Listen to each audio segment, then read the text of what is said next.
우리가 로마서 12장부터 쭉 살펴보는 중에 우리가 살펴보는 주제는 성도가 어떻게 살아야 하는가입니다. 우리가 이제 그 내용을 여러 다양한 삶의 영역들에서 우리가 살펴보고 있는데 가장 먼저 살펴본 것은 로마서 12장의 첫 부분이죠. 1, 2절에 하나님의 앞에서 어떻게 살아야 하느냐.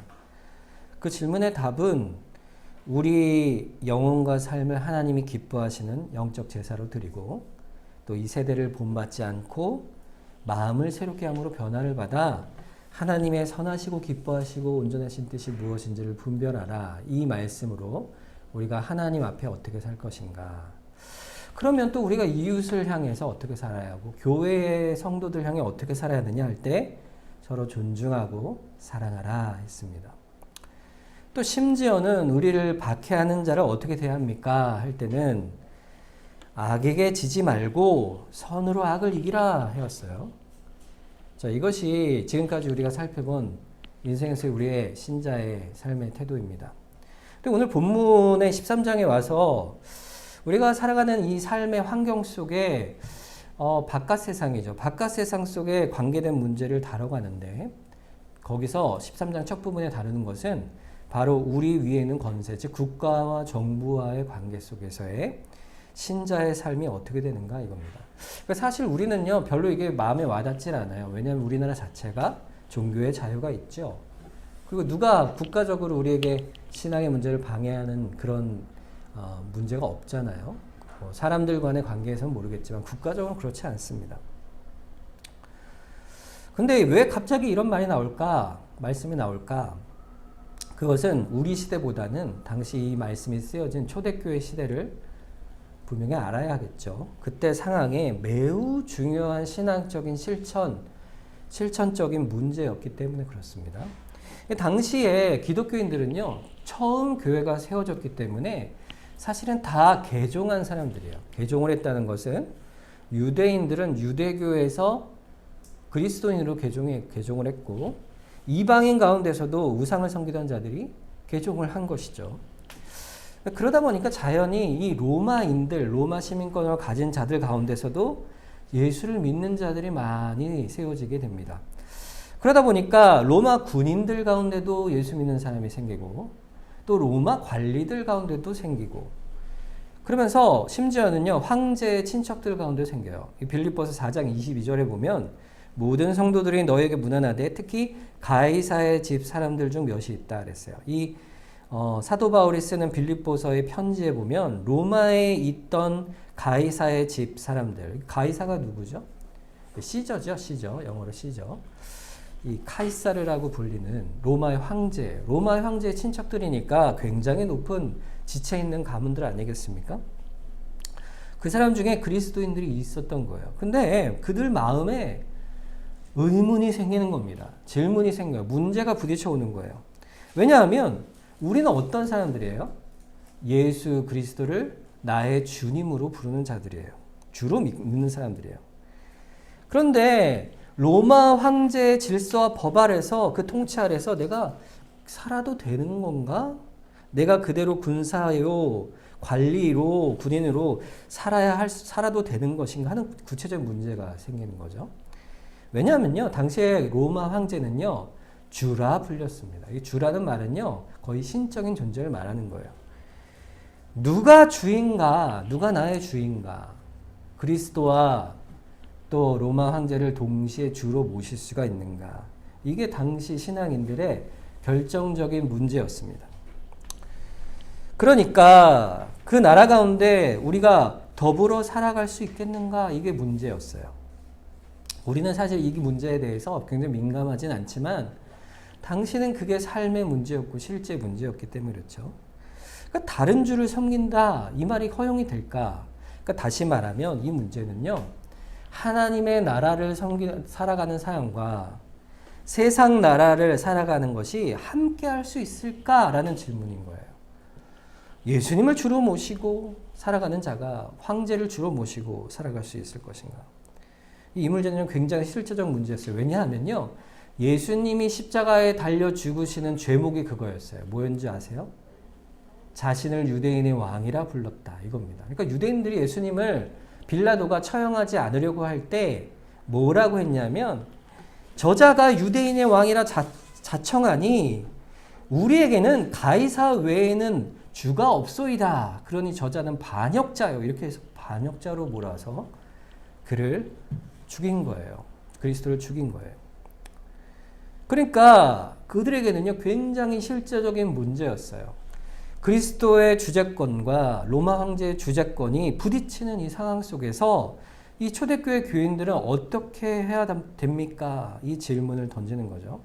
실제로 또 문제가 있었던 것이요. 유대인 그리스도인들도 있잖아요. 유대인 그리스도인들은요, 이 로마 사회에서 어떻게 살아야 될까? 이 유대인들은요, 좀 독특하게 살았어요.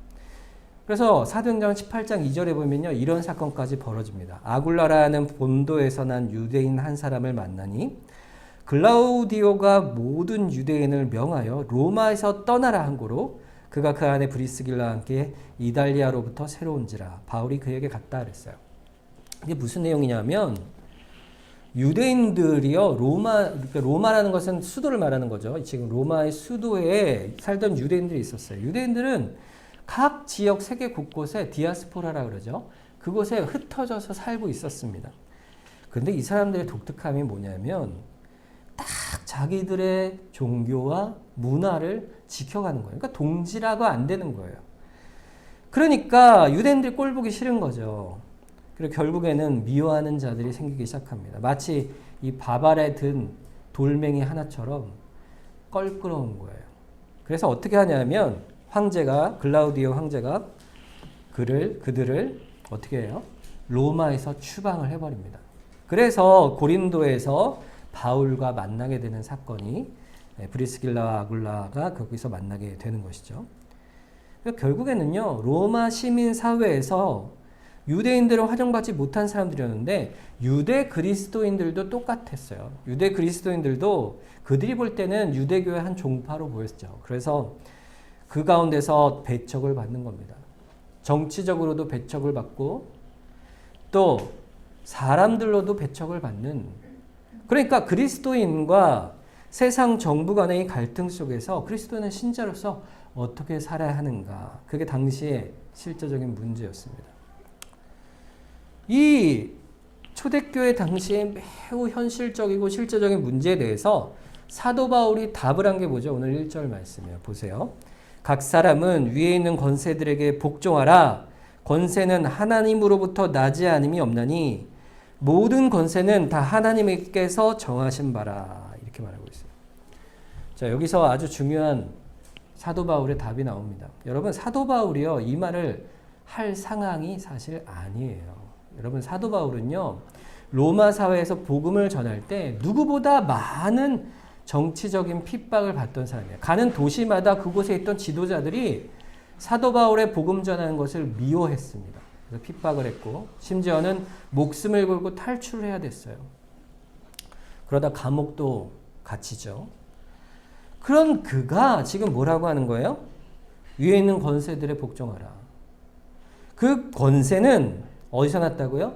하나님에게서 났다. 여러분, 우리가 이 말 들으면요, 좀 이해가 되지 않죠. 우리가 부당한 정부나 악한 정부에 대해서는요, 우리가 저항해야 됩니다.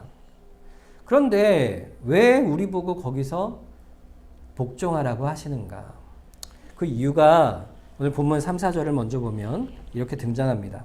다스리는 자들은 선한 일에 대하여 두려움이 되지 않고 악한 일에 대하여 되나니 네가 권세를 두려워하지 아니하려느냐? 선을 행하라. 그리하면 그에게 칭찬을 받으리라. 그는 하나님의 사역자가 되어 내게 선을 베푸는 자니라. 그가 내가 악을 행하거든 두려워하라.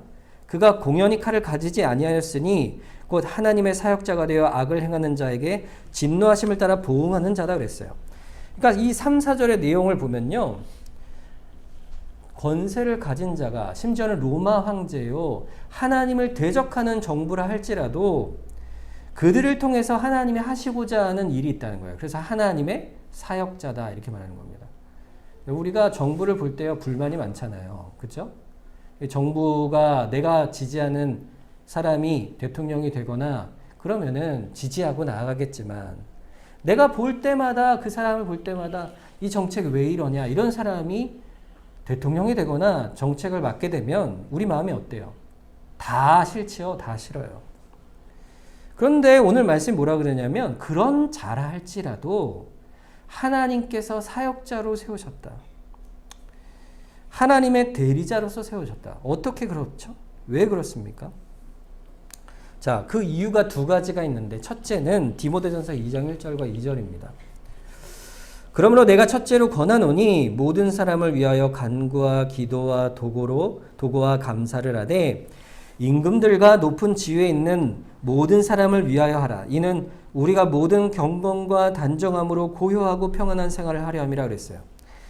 여러분, 우리가 기도를 할 때요, 위정자들을 위해서 기도합니다. 왜 기도할까요? 왜 기도하냐면 이는 우리가 모든 경건과 단정함으로 고요하고 평안한 생활을 하려 합니다. 그러니까 우리의 신앙생활이 평안할 수 있도록 기도하는 거예요. 우리의 신앙생활이 평안해진다는 거는요, 사회적 질서가 안정되어 있을 때 가능한 일이죠. 그렇지 않습니까? 심지어는요, 여러분 북한 땅도요, 김정은 정권이 압제하고 그러죠. 당연히. 그렇지만 그런 악한 정권이라 할지라도요, 도둑질하면 벌을 내리고요, 살인하면 벌을 내립니다. 그게 무슨 말이에요? 공의의 질서가요, 어느 정도는 이루어져 간다는 거예요. 하나님께서 그거를 그들에게 맡기신 거예요. 악한 자라 할지라도. 그러니까 그런 자들을 위해서 우리가 어떻게 된다고요? 기도하는 거예요. 그래서 두 번째로 베드로전서 2장 13절 14절에 인간의 모든 제도를 주를 위하여 순종하되 혹은 위에 있는 왕이나 혹은 그가 악행하는 자를 징벌하고 선행하는 자를 포상하기 위하여 보낸 총독에게 하라 그랬어요.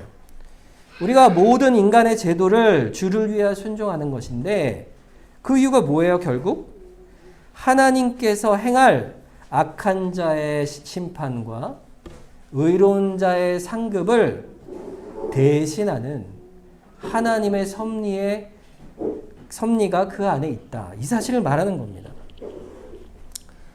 세속의 공의와 질서도요, 사실은 악하고 부패한 세상에서 그러한 세상에서도 하나님께서는 그 국가의 질서와 위정자를 통해서 우리를 보호하고 보존하시고 하나님의 섭리의 은혜를 베푸시는 겁니다.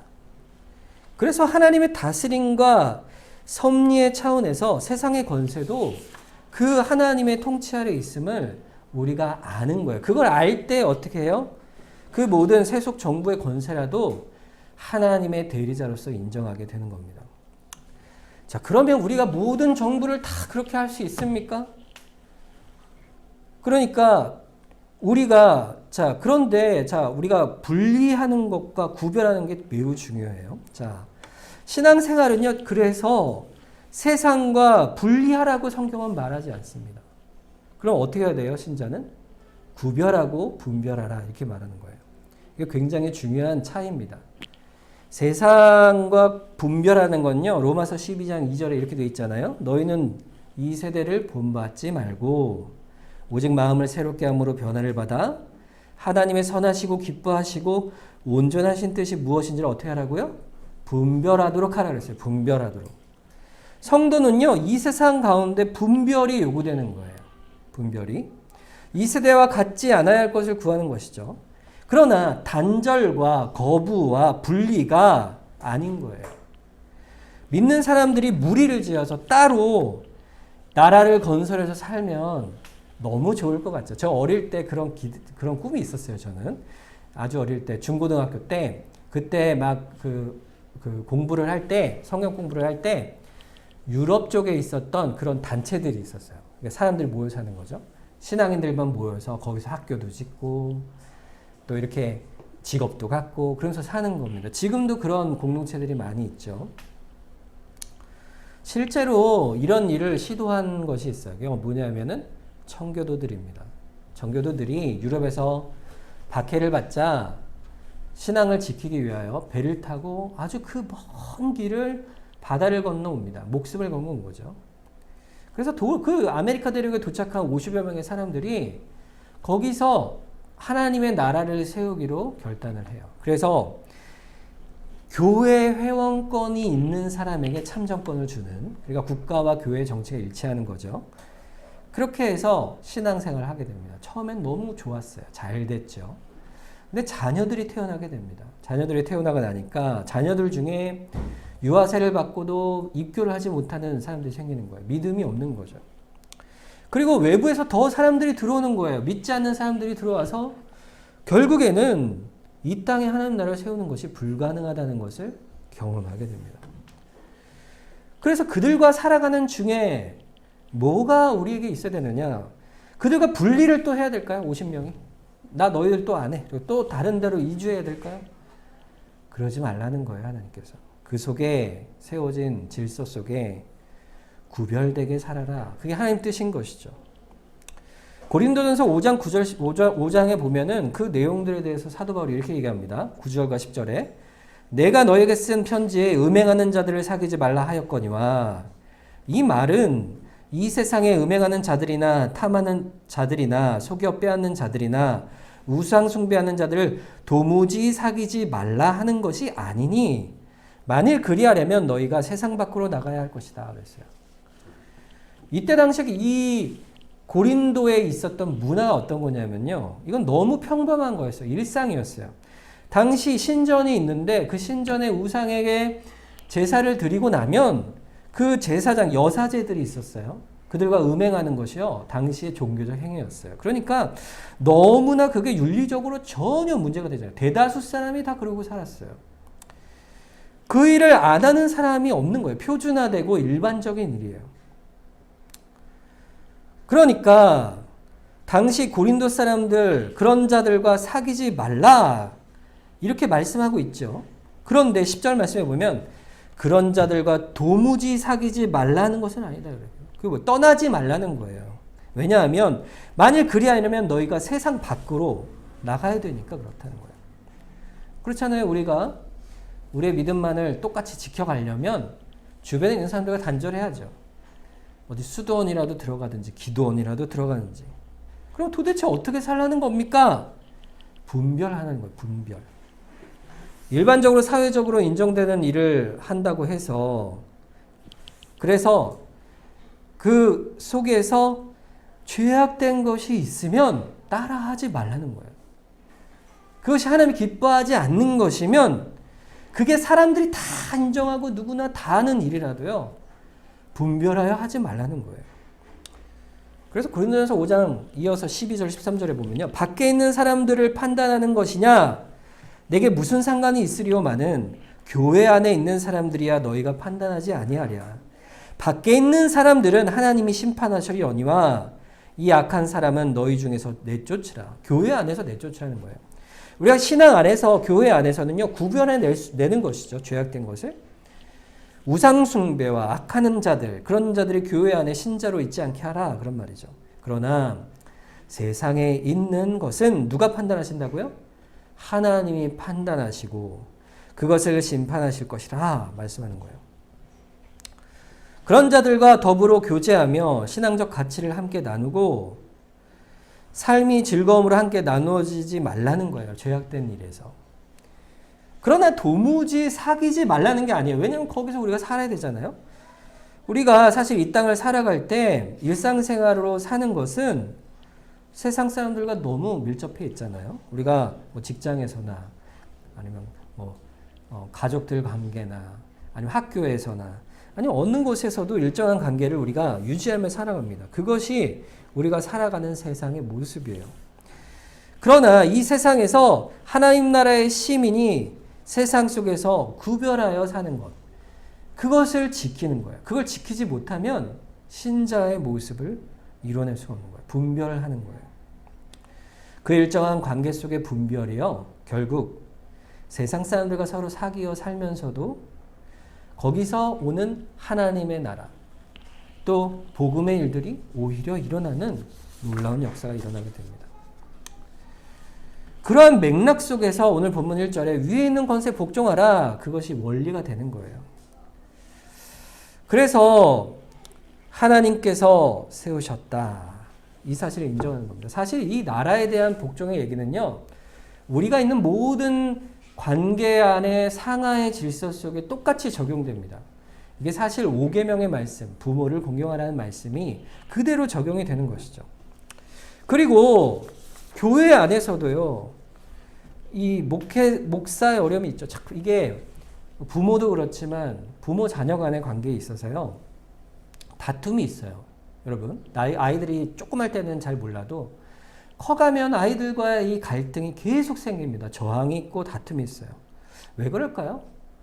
부모의 말은 너무 잘 맞죠. 야, 공부해라. 너 그래서 나중에 잘 되겠니? 부모가 자녀를 사랑하고 걱정하는 마음이 하지만, 그러나 여러분 잘 보세요. 부모도 죄인이에요. 자녀도 역시 죄인입니다. 그러니까 죄인과 죄인이 만나면요, 부모의 권위로 가르쳐야 되고, 자식은 죄인이 부모의 말을 들어야 되니까 이게 되지가 않는 거예요, 사실. 우리가 다 그런 온전치 못한 부모요. 목사로서도 마찬가지예요. 저도 제가 말씀 이렇게 전할 때마다 여러분들이 더 저보다 이렇게 더 신앙적으로 온전하신 것 같아요. 목사의 어려움은요, 사실 말씀을 전하는 대로 살지 못하는 데 있습니다. 그렇잖아요. 부모도 똑같이. 근데 훌륭한 교인들이 있죠. 그럼에도 말씀을 듣고 그 말씀을, 권위를 하나님의 것으로 받는 데 있는 거예요. 교회의 질서는요, 목사의 모습 때문에 받는 게 아니고 목사가 전하는 말씀의 권위가 하나님에게 있다는 사실을 아는 거예요. 그러니까 부모도 마찬가지예요. 자식이 부모의 말씀을 들으려면 어떻게 해야 될까요? 자식의 입장에서는 부모가 하나님께서 나에게 주신 권위라는 사실을 깨달아 알도록 가르쳐야 하는 거예요. 그게 쉽지는 않지요. 그러나 아이들이 그렇게 될 수 있도록 계속 신앙적으로 세워가야 하는 겁니다. 사도 바울은 이 부분을 지적하는 거예요. 하나님께서 나라도 정부도 부모로서도 또 목사로서도 우리가 가진 권위들이 하나님께 있다는 사실을 인정하느냐 묻는 거예요. 그 권위를 인정하는 자만이 순종할 수가 있습니다. 그런데 여기 중요한 문제가 있잖아요. 사실 부모도 그렇고 정부도 그렇고 이 세상에 여러분 악한 왕이 많을까요? 선한 왕이 많을까요? 역사를 보면 분명히 알죠. 선한 왕은 거의 없어요. 악한 왕이 대부분입니다. 이 악한 세상의 권세 속에서 그러면 우리가 무조건 참아야 됩니까? 이거죠. 무조건 참아야 됩니까? 그때는요, 분별해야 돼요. 분별. 어떻게 분별합니까? 우리가 정부가 악할 때 순종할 필요가 없지요. 어떤 부분에서? 무엇보다 먼저는요, 하나님의 법도를 어긋나는 일을 강요하는 정부를 우리는 거부해야 합니다. 예를 들어서 예배를 못하게 하는 경우 어떻게 돼요? 굴을 파서라도 우리가 숨어서라도 하나님께 예배해야죠. 이런 북한에요, 지하교회가 있다고 해요. 지금도 있는지 아직은 우리가 정확히 알 수 없지만 거기에 잡히면은 목숨이 위태한 상황인데도 숨어서 예배드린 자들이 있다고 해요. 여러분, 이런 경우에 어떻게 되겠어요? 우리가 정부의 명령을 순종할 수가 없지요. 둘째는 어떤 경우죠? 비도덕적이고 부도덕하고 비윤리적인 것을 강요할 때, 그리고 좀 더 나아가서 우리가 신앙 양심상 할 수 없는 일들을 국가가 강요할 때, 예를 들어서 뭐 국가적 행사를 할 때 뭐 고사를 지낸다던가 막 그런 걸 할 때 강요를 한다면 불순종할 수밖에 없겠죠. 결국 이런 일들이 성경에 아주 분명하게 보여줍니다. 사도행전 5장 27절에서 29절에 보면요, 그들을 끌어다가 공회 앞에 세우니 대제사장이 물어 이르되 우리가 이 이름으로 사람을 가르치지 말라고 언금하였으되 너희가 너희 가르침을 예루살렘에 가득하게 하니 이 사람의 피를 우리에게로 돌리고자 함이로다. 베드로와 사도들이 대답하여 이르되 사람보다 하나님께 순종하는 것이 마땅하니라. 분별의 기준이에요. 예수를 전하지 말라. 사도들이 처음에 복음을 막 전하고 있을 때 대제사장들이 그들을 붙잡습니다. 군사를 풀어서. 그래서 이걸 가르치지 말라고 엄히 명했는데 그랬더니 뭐라고 그래요? 사람보다 하나님께 순종하는 것이 마땅하니라. 어느 권세에 순종할 것이냐 이거죠. 다니엘서 우리가 이제 쭉 묵상집으로 벌써 한 2주 정도 다 끝났죠. 다니엘서에 보면요, 그런 사건이 또 등장합니다. 바벨론의 포로로 끌려간 다니엘과 세 친구들이 그곳에서 신앙을 지켜가는 모습이 참 아름다워요. 그 정부 아래서 총리가 된 다니엘은요, 신하들이 시기하여서 그 왕에게 절하는 왕만을 섬기는 그러한 제도를 만들어 버립니다. 조서를 만들어서 공포를 해버려요. 다른 신에게 절하거나 예배하면 다 사자굴에 던질 것이다. 그러나 다니엘이 어떻게 하냐? 다니엘서 6장 10절에 보면 다니엘이 이 조서에 왕의 도장이 찍힌 것을 알고도 자기 집에 돌아가서는 윗방에 올라가 예루살렘을 향한 창문을 열고 전에 하던 대로 하루 3번씩 무릎을 꿇고 기도하며 그의 하나님께 감사했더라. 다니엘이요, 다 알고도 하루 3번씩 기도한 겁니다. 하나님의 법도를 따라 지켜야 할 합당한 일이 있었고 왕의 명령보다도 그것이 앞선 것이죠. 다니엘의 세 친구들도 마찬가지예요. 느부갓네살 왕이 자기 신상을 세워놓고 모든 관리를 불러 절하라 할 때 이 세 사람은 저는 그리할 수 없습니다. 이렇게 하며 풀무불에 던져지죠. 그때 주의 도우심으로 살아나지 않습니까? 여러분, 모세도 그러해서 산 거예요. 국가 권력에 반대해서 산 거예요. 어떤 경우? 남자아이는 유대의 아이들 다 죽여라 했을 때 하나님을 경외하는 산파들이 모세를 살린 겁니다. 하나님께서는 모든 국가의 악한 권력보다 더 위에 계시죠. 하나님이 기뻐하신 뜻이 무엇인지를 분별하는 거예요. 교회에서도 마찬가지예요. 교회 안에서 모든 게 다 하나님 뜻대로 이루어질 것 같지만 사실 교회 안에 공적으로 하나님의 뜻과 말씀을 잘못 가리키거나 교리적으로 어긋나면요, 여러분들 즉시 저한테 오셔서 따지셔야 돼요. 아니, 왜 그걸 그렇게 가르치십니까? 근데 제가 그래도 잘못된 거 가르치면요, 그러면 제가 목사의 자리에 있을 수가 없는 거예요. 그 기준이 뭐냐면은 우리 성경 말씀을 근거로 한 표준 문서들이에요. 우리가 매주 살펴보는 하이델베르그 요리문답이나 아니면 웨스트민스터 소요리 문답, 대요리 문답 이런 것들 있죠. 그런 것들을 하나님의 말씀의 기준으로 삼아서 우리가 배워가는 겁니다. 그때 제가 그걸 이상하게 가리키거나 잘못 가리키면 즉시 교회 법도를 따라 목사의 말씀의 권위를 가질 수가 없는 거죠. 거기는 타협이 없는 겁니다. 그러니까 제일 원리는 항상 뭐예요? 하나님이세요. 세상 권력을 우리가 순종할 이유도 하나님의 세우신 권위이기 때문이에요. 부모의 권위도 마찬가지죠. 왜 우리가 부모를 순종해야 하냐면 하나님이 세우셨기 때문입니다. 여러분, 우리는요, 세상에서 세상 권세로 아까도 얘기했지만 하나님 나라를 세울 수 없어요. 왜냐하면 세상 나라는요, 결국 그 권세를 통해 하나님을 대적하기 때문입니다. 악한 정부는 하나님이 어떻게 하시나요? 심판하시죠. 세우신 분도 하나님이시지만 그를 사용하고 심판하시는 것도 하나님이세요. 하나님께서 북이스라엘을 멸망시키십니다. 어떻게 멸망시키냐면 아수르라는 제국을 세우세요. 그래서 그들을 통해 하나님의 백성을 징계하시는데, 그런데 그들이 너무 탐욕이 심하고 악에 치달아 하나님의 뜻을 너무나도 수준과 범위에서 벗어나게 됩니다. 그때 하나님이 이렇게 말씀하세요. 이사야 10장 15절 16절에 도끼가 어찌 찍는 자에게 스스로 자랑하겠으며 톱이 어찌 켜는 자에게 스스로 큰 체하겠느냐. 이는 막대기가 자기를 드는 자를 움직이려 하며 몽둥이가 나무 아닌 사람을 들려함과 같음이로다. 그러므로 주 만군의 여호와께서 살진 자를 파리하게 하시며 그 영화 아래 불이 붙는 것 같이 맹렬하게 타게 하실 것이라 그랬어요. 내가 벌할 것이다, 이 말씀입니다. 하나님께서 권세를 세우실 때 악한 권세처럼 보이지만 그들을 통해 역사를 주관행하세요. 그리고 하나님께서 악한 자들을 심판하십니다.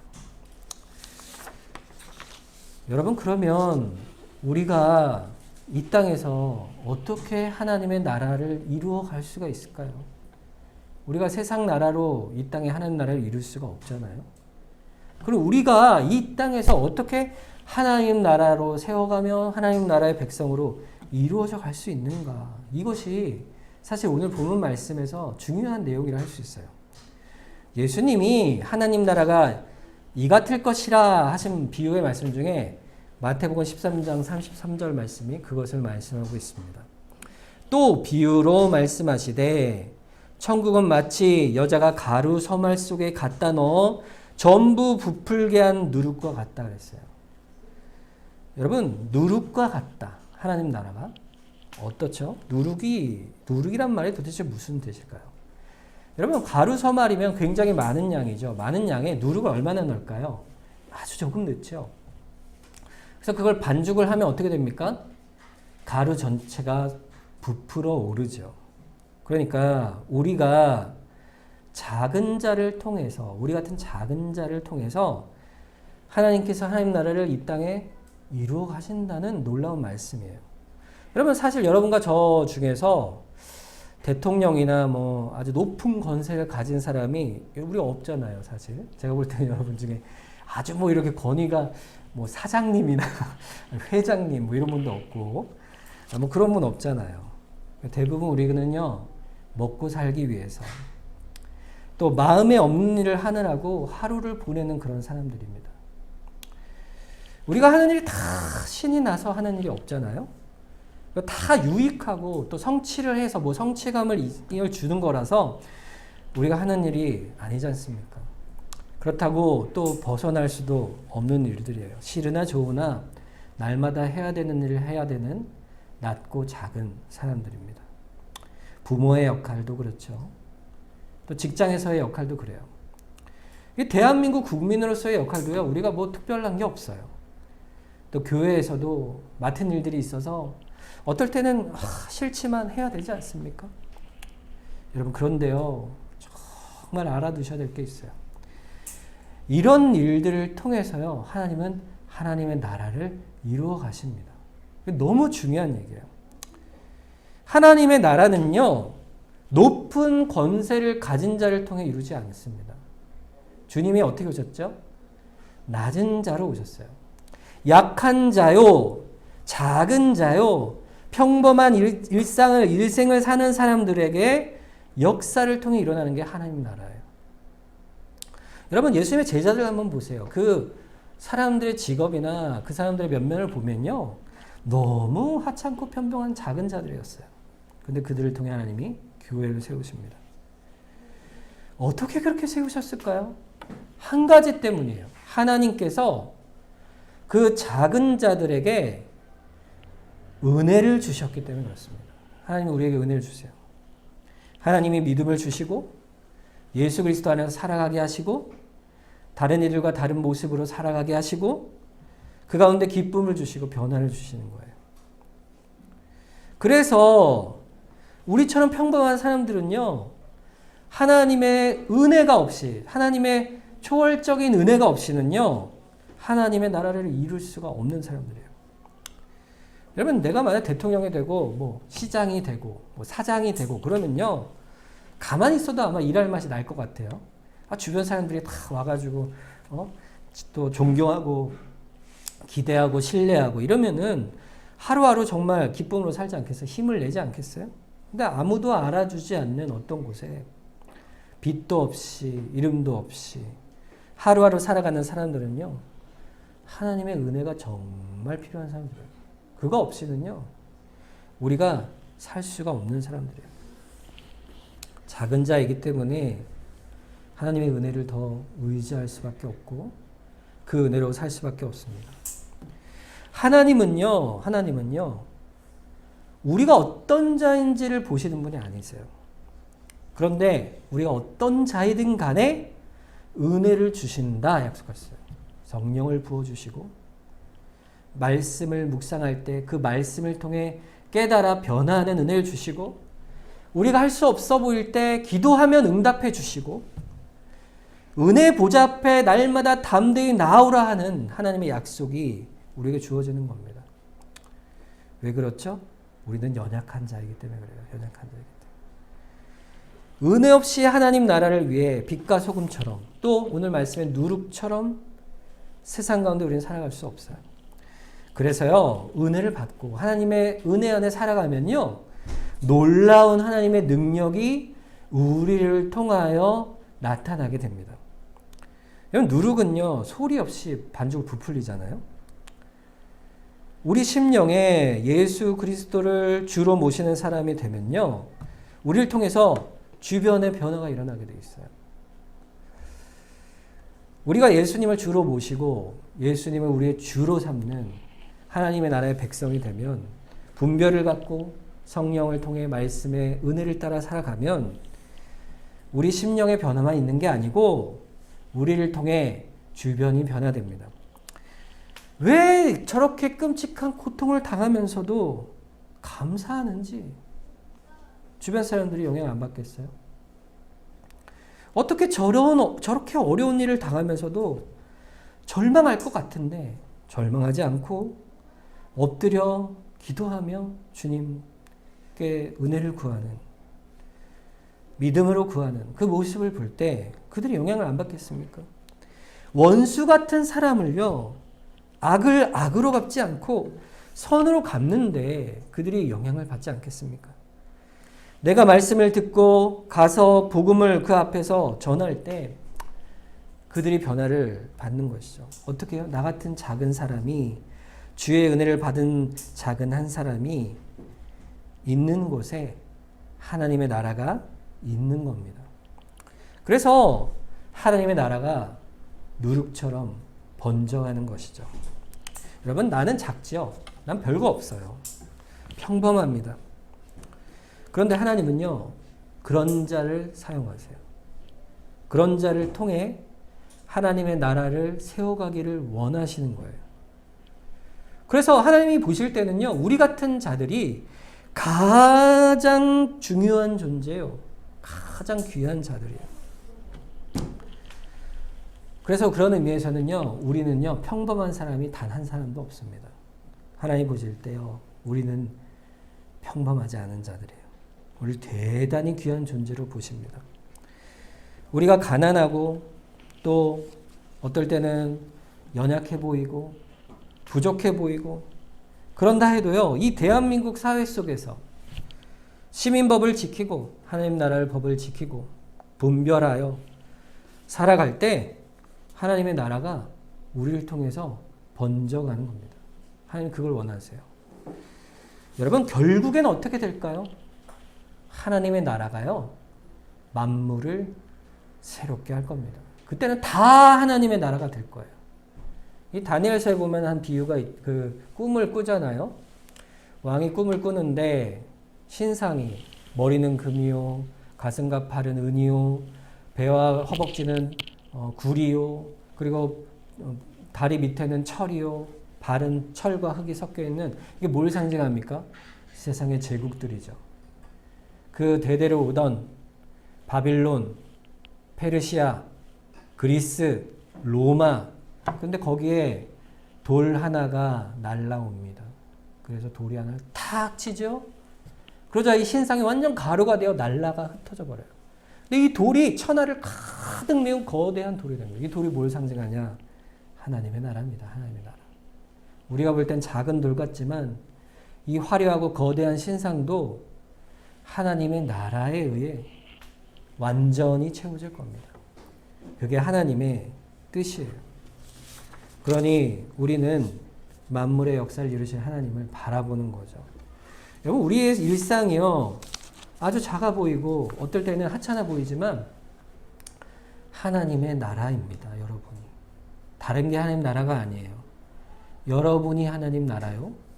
여러분이 있는 곳에 하나님의 나라가 펼쳐져 갑니다. 그것이 하나님께서 우리에게 주신, 맡겨주신 일이에요. 그 모든 삶 속에 하나님이 주신 권위를 인정하고 또 그 가운데 분별하여 하나님이 주신 은혜를 따라 살아가는 우리의 삶이 우리를 통해서 하나님의 나라를 이루시는 복된 은혜를 부어주시는 것이죠. 그러한 삶을 우리가 살아가기 위해서는 은혜를 구해야 합니다. 기도해야죠. 하나님, 우리를 도우소서.